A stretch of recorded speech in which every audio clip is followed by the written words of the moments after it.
The kitchen was Elena's sanctuary. In the warm golden glow of the late afternoon sun, with the scent of roasting garlic and fresh rosemary filling the air, the world outside, with its traffic jams on the I-5, its endless emails and its quiet anxieties, simply melted away. Here, there was only the rhythmic chop of herbs, the gentle simmer of a rich stock, and the transformative magic of butter and wine reducing in a pan. This was her language of love, her silent poem for Mark. "Smells incredible in here, Ellie." Mark's voice, a warm, steady baritone that always felt like a physical embrace, came from the doorway. She turned, a smile automatically gracing her lips. He leaned against the frame, still in his chinos and button-down shirt from the office. His tie loosened. The sight of him after 8 years of marriage still sent a familiar, pleasant thrum through her veins. He was her anchor, her steady, predictable shore in the bustling city of Seattle. "It's the Coq au vin. I'm using that Pinot Noir we got from Willamette Valley," she said, wiping her hands on her apron. "How was your day at the firm?" Long, full of meetings that could have been emails.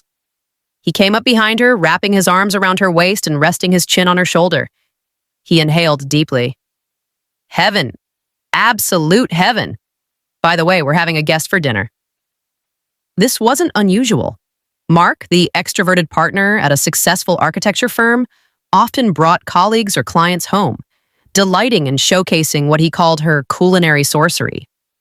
Elena was used to the last-minute additions, the extra placemats, the expansion of their quiet table for two into a lively forum. "Okay, who is it? Should I sear more chicken?" she asked, already mentally recalculating the portions. He hesitated for a fraction of a second, a pause so brief she would have missed it if she weren't so attuned to his rhythms. "It's an old friend." From our Stanford days, she shifted in his arms to look at him. "Stanford? Who? Ben? Chris?" Their college days felt like a lifetime ago, a sepia-tinted photograph of a girl she barely recognized. "No, not them." He released her and walked over the fridge, pulling out a bottle of craft beer. He took a long swig, his back to her. "It's Jake." Jake Morrison. The world did not stop. The earth did not crack open. The coq au vin did not boil over. But something inside Elena, something delicate and carefully preserved, shattered into a million silent pieces. The name landed not like a sound, but like a physical blow, knocking the air from her lungs. Jake. The name was a ghost, a forgotten melody, a scar that had faded to a near-invisible silver line. Until now. She turned back to the stove, her movements suddenly robotic. Her hands, which moments ago had been deftly seasoning the chicken, now felt like clumsy, foreign appendages. She stirred the reduction, her gaze fixed on the bubbling burgundy liquid, seeing nothing. "Jake Morrison," she repeated, her voice thankfully steady, devoid of the tremor that was vibrating through her entire being. "That's a surprise. I didn't know you two were in touch." "Ran into him at a gallery opening downtown today." "Completely random. He's in town for an installation, just for a couple of days. It was so good to see him. We got to talking, and well, I invited him over." Mark's voice was light, casual, as if he'd just invited a neighbor for a beer. "I thought it would be nice. For old time's sake, for old time's sake." The phrase was a minefield. Which old times did he mean? The times when the three of them were inseparable, crashing parties in Palo Alto, debating philosophy until 3 a.m.? Or the times that came after, the times Mark knew nothing about? "Sure," she heard herself say.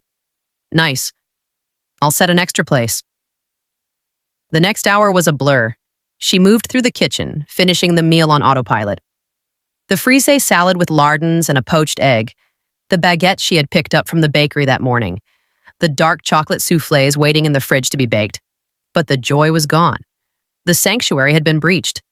Her mind was a frantic bird, trapped in a cage of memory.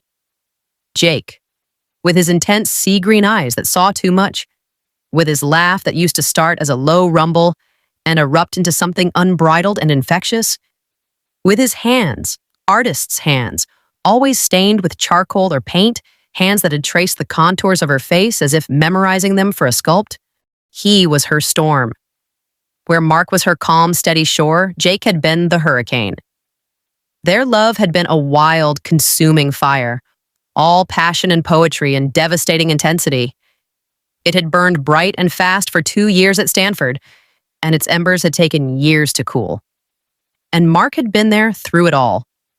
He was Jake's best friend, and by extension, her friend. The quiet, observant architecture student who always had a spare drafting pencil, a listening ear, a steadying presence. He had been their confidant, the bridge during their explosive fights, the one who picked up the pieces when Jake's tempestuous nature and her own stubborn pride finally tore them apart in a cataclysm of hurt and betrayal. She had chosen silence after that. When Jake left for an artist's residency in Berlin, cutting everyone off, she had folded that part of her life away and sealed it shut. Mark had been her rock.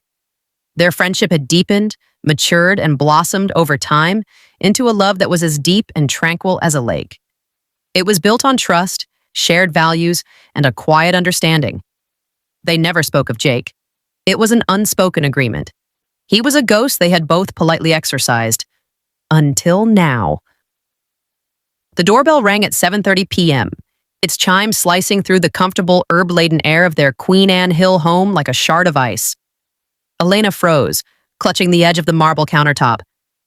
She was still in her casual home clothes, yoga pants and a soft, faded Stanford sweatshirt. Her hair was tied in a messy bun, strands escaping around her face. She looked like what she was, a comfortable, settled wife in her comfortable, settled home. She felt utterly exposed. "I'll get it," Mark called out, his footsteps brisk and eager on the hardwood floor. She heard the door open, the murmur of voices. Then, his voice. Deeper than she remembered, but with the same underlying timbre that resonated in the hollow of her chest. "Mark, man, this place is incredible. The view of the sound is unreal." "Welcome, welcome. Come in, Jake." Elena took a deep, shaky breath, smoothed her sweatshirt, and forced her feet to carry her to the living room. And there he was. Time had been kind to Jake Morrison. The boyish lankiness had solidified into a man's broad-shouldered, lean frame. His hair was still a sun-streaked, messy brown, though there were a few distinguished threads of silver at his temples. He was dressed in a perfectly fitted charcoal Henley and dark jeans, and he carried an easy, magnetic confidence that the restless young artist had only aspired to. But his eyes were the same, sea green, intense, and holding a universe of stories. His gaze swept past Mark and landed on her. For a heartbeat, the world narrowed to that single point of connection. There was no smile, just a deep, unnerving stillness as he looked at her. It was an assessment, a recognition, 1,000 unspoken words passing between them in a single glance.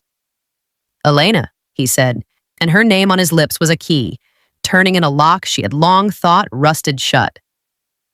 "Jake," she managed, her voice a polite, distant thing. "It's been a long time." "It has," he agreed, finally offering a smile. It was a charming, practiced smile, but it didn't quite reach his eyes. "You look, well." "So do you," she replied, the social automaton within her taking over. "Please, make yourself comfortable. Can I get you a drink? We have wine, whiskey? Bourbon would be great, thanks." "Neat," Mark clapped him on the back. "Still drinking it like a true artist, I see." "I'll join you." Elena escaped to the kitchen, her heart hammering against her ribs. She poured the amber liquid into 2 heavy crystal tumblers, her hands trembling so badly the bottles clinked. "Get a grip, Elena," she chastised herself. "He's just an old friend. A ghost. He has no power here." But when she returned with the drinks, the air in the living room was thick with attention she could almost taste. They were sitting opposite each other in the sleek modern chairs, and the easy camaraderie she remembered from their college days was missing, replaced by a stilted, polite conversation. "So you're an installation artist now?" Mark was asking. "I always thought you'd be a starving painter in a Berlin loft." Jake took the glass from her, his fingers brushing against hers. A jolt, sharp and electric, shot up her arm. She pulled her hand back as if burned. The loft lost its charm after a winter, Jake said with a wry smile. Turns out I have a fondness for central heating and not getting tuberculosis. Installation art felt like a natural progression. It's still painting, just on a larger, more immersive canvas. And you're here for an installation? She asked, sitting down next to Mark on the sofa, deliberately closing the physical distance between her husband and her. Yes, at the Olympic Sculpture Park. It's a piece about memory and erosion. I'm leading the team. We start assembling tomorrow. That's impressive, Mark said, and he sounded genuinely pleased. I always knew you'd do big things. And you, Mark? Partner at Foster and Gray? That's no small feat.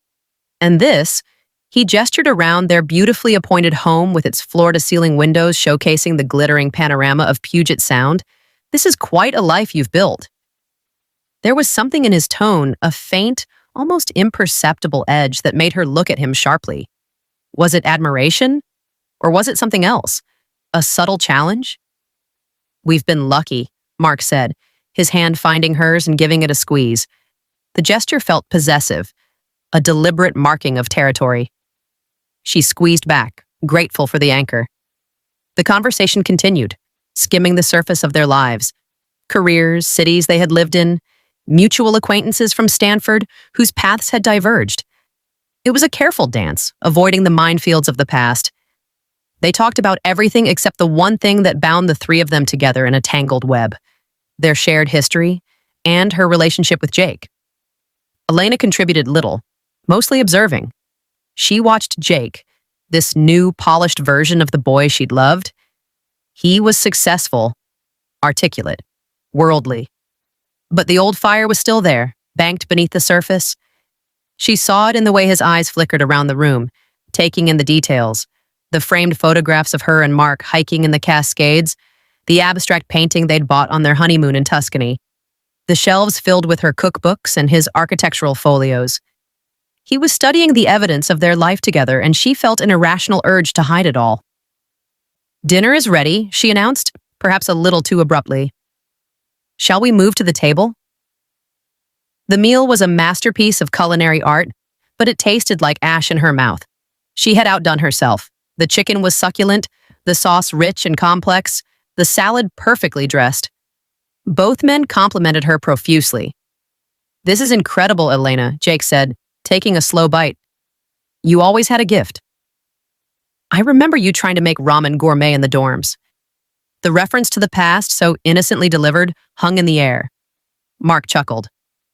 She's come a long way from top ramen and stolen cafeteria salt. Some things change, Jake said, his eyes meeting Elena's over the flickering candlelight. And some things don't. Your talent was always there. The compliment felt intimate, dangerous.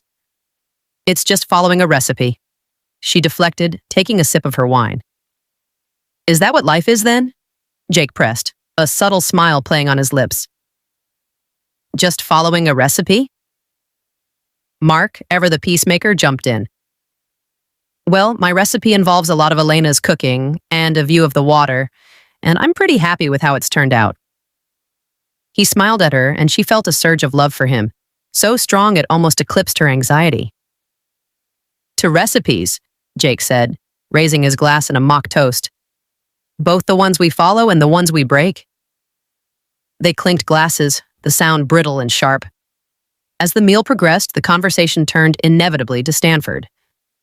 Remember that time you talked your way backstage at the Greek theater? Mark asked Jake, laughing. I still don't know how you did it. Charisma and a complete lack of respect for authority, Jake replied, his eyes twinkling. He looked at Elena. And you, Elena, you were so mad at me for that. You said it was unprincipled. It was, she said, the memory surfacing with startling clarity. We didn't have tickets. But we saw a hell of a show, Jake countered, his gaze holding hers. Sometimes, breaking the rules leads to the most beautiful moments. The subtext was a live wire between them. Mark, seemingly oblivious, piled more salad onto his plate. She was always the voice of reason, trying to keep us both out of trouble. She was, Jake agreed softly. My necessary conscience. The phrase, one he had used for her countless times during their relationship, felt like a caress in the quiet room. Elena's cheeks warmed. She quickly stood up. Who's ready for dessert? The soufflés need to go in. In the relative safety of the kitchen, she leaned against the counter, closing her eyes. This was agony. Every word was a double entendre, every look a repository of shared secrets. She could feel the past pressing in on her, threatening to crack the pristine surface of her present. She put the soufflés in the oven and set the timer. When she turned, Jake was standing in the doorway holding his empty bourbon glass. Need a refill? She asked, her voice tighter than she intended. No, I'm good. Just taking a breather. It's a lot, isn't it? The three of us back in a room together. She busied herself wiping down an already clean counter. It's dinner, Jake. Not a summit meeting. Isn't it, though? He mused, leaning against the doorframe, mirroring Mark's posture from earlier. He was watching her, his artist's eye missing nothing. You look happy, Elena. I am. He's a good man. Solid. He's built you a beautiful cage. Her head snapped up. What did you say? This. He gestured around the magnificent kitchen, the stunning view. It's perfect. Impeccable taste. Everything in its place. Is that what you wanted? Safety? Perfection?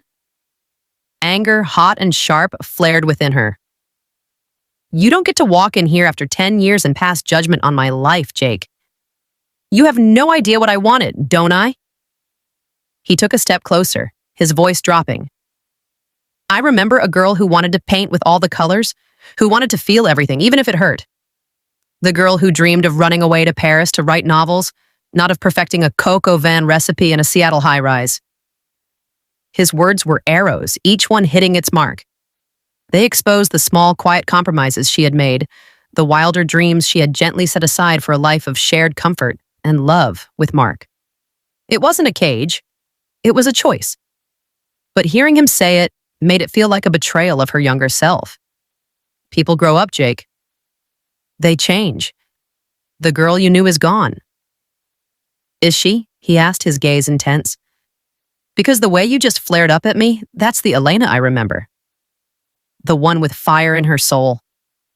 Before she could retort, Mark's voice came from the dining room. Everything okay in there?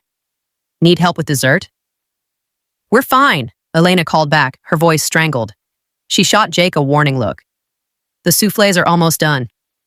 Jake held her gaze for a moment longer, a faint, knowing smile on his face, then pushed himself off the doorframe. Can't wait to taste it, he said, and walked back to the dining room. The rest of the evening passed in a haze of polite conversation and exquisite dessert. The soufflés were perfect, rising to golden, airy heights, but Elena might as well have been eating cardboard. She was hyper-aware of Jake's every movement, every glance. She noticed the way he listened to Mark talk about his latest project. A respectful tilt of his head, but a distant look in his eyes. She saw the way his gaze kept drifting back to her, as if he were trying to solve a puzzle. Finally, around 10 p.m., Jake stood up. Mark, Elena, thank you for a wonderful evening. The food was spectacular, and the company, enlightening. It was great to see you, man, Mark said, clapping him on the shoulder. We should do this again before you leave. Elena's blood ran cold. Again? I'd like that, Jake said, his eyes finding Elena's. I'm sure we have a lot more to catch up on. He shook Mark's hand and then turned to her. There was a brief, awkward moment before he leaned in and gave her a quick, formal hug. It was over in a second, but it was long enough for her to smell his familiar scent. Linen, bourbon, and the faint, clean aroma of turpentine that seemed to have clung to him for a decade. Goodbye, Elena, he murmured, his breath warm against her ear. Goodbye, Jake, she whispered back. Mark saw him to the door, and Elena stood alone in the living room, listening to the final pleasantries, the click of the door closing, the sound of Mark's footsteps returning to her. The moment the door was shut, the carefully constructed facade crumbled. The silence in the wake of Jake's departure was deafening. Mark let out a long breath. Well, that was interesting. Elena turned to him, her arms crossed tightly over her chest. Interesting? Mark, what was that? Why did you really invite him here? He looked taken aback by her tone. What do you mean? I told you I ran into him. We got to talking. About what? She pressed, her voice rising. About Stanford? About us? About me? Elena, calm down. Don't tell me to calm down. You brought my ex-boyfriend, your former best friend who vanished off the face of the earth, into our home without even a real warning. You just dropped it on me like you were telling me we were out of milk. Mark ran a hand through his hair, a sign of frustration. What was I supposed to do? It was a spontaneous thing. I thought it would be fine. It was 10 years ago, for God's sake. I thought we were all adults. It's not about being adults. It's about history, Mark. Complicated, messy history that you and I have never even properly talked about. He stared at her, his expression shifting from defensive to confused. Why would we need to talk about it? It was before us. It didn't matter. It's ancient history. Is it? She shot back, the image of Jake's intense gaze burning in her mind. It didn't feel ancient tonight. There was a long, heavy pause,